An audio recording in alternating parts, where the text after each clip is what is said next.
apples. Washington is known for them and for very good reason, but we're not going to talk about just any apple today. We are talking about Cosmic Crisp, and we're going to can it so we can have it on hand. If you have family or friends come over and you want to whip something up real quick, what is better than an apple pie?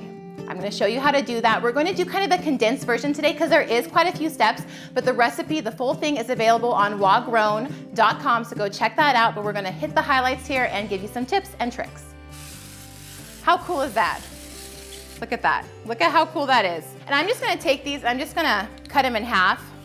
We are going to take the apples now, and this is warm, the sauce and filling. You have your basic sugar, nutmeg, apple juice, all the core ingredients to make the sauce that goes with your apples. Now that this has steamed and everything's warm, we're gonna go ahead and put it into the quart jar. Clean all that off. Again, check to make sure there's no cracks or anything on it. Place your lid on, screw the top on, and throw it in your water bath canner. These have cooled on the counter for 12 hours. Let's see if they've all sealed. These ones are great, but this one has not sealed, which is totally fine. Go ahead, put this in your fridge for up to a week and a half. Use it in pies, apple crumble, apple strudel, whatever you want. Use it within a week and a half.